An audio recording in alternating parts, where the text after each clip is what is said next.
सुनी सभे एगो भोजपुरी गीत भोजपुरी के मिठास कैसन होला इ रउरा लोग के समक्ष हम प्रस्तुत करतनी। अच्छा लगे तो चैनल के सब्सक्राइब जरूर करें।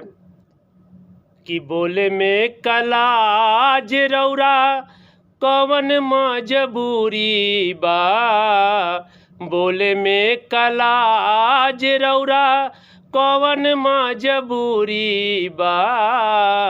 मिस्रियों से मीठ हमार भाषा भोजपुरी बा, मिस्रियों से मीठ हमार भाषा भोजपुरी बा। बोले में कलाज रउरा कवन मजबूरी बा, मिस्रियों से मीठ हमार भाषा भोजपुरी बा, मिस्रियों से मीठ हमार भाषा भोजपुरी बा। अम्मा जी या बाबू जी सुनी कितना सोहाला, अम्मा जी या बाबू जी सुनी कितना सोहाला। कनिया बबुनिया सुनी हियरा जुड़ाला, कनिया बबुनिया सुनी हियरा जुड़ाला। बबू आया भैया के, बबू आया भैया के कितना नीक जोड़ी बा। मिस्रियों से मीठ हमार भाषा भोजपुरी बा, मिस्रियों से मीठ हमार भाषा भोजपुरी बा। ए जी सुनतानी कहे छोटकी भौजाई, ए जी सुनतानी कहे छोटकी भौजाई। दुल्हीन कही के बोलावेली माई, दुल्हीन कही के बोलावेली माई।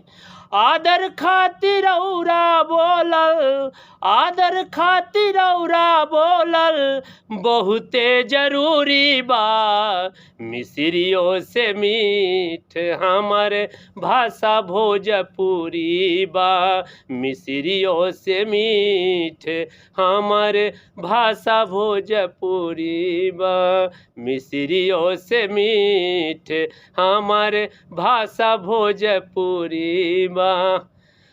कजरिया निर्गुण हमके बिरह सुनावे, कजरिया निर्गुण हमके बिरह सुनावे।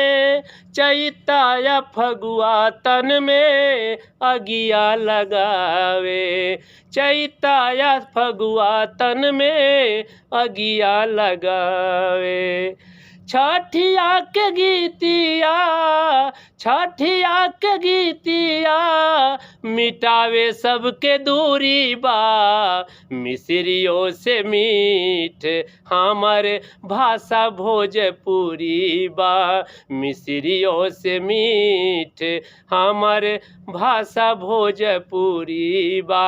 अंत में सुनी सबे। मिस्रियों से मीठ हमार भाषा भोजपुरी बा। कहे संतोष रउरा बोली माई भाषा, पुरखन पुरानियन के ऊंच करी माथा। कहे संतोष रउरा बोली माई भाषा, पुरखन पुरानियन के ऊंच करी माथा। मिलत नइखे दर्जा, मिलत नइखे दर्जा बस इहे कमजोरी बा। मिस्रियों से मीठ हमार भाषा भोजपुरी बा, मिलत नइखे दर्जा बस इहे कमजोरी बा। मिस्रियों से मीठ हमार भाषा भोजपुरी बा।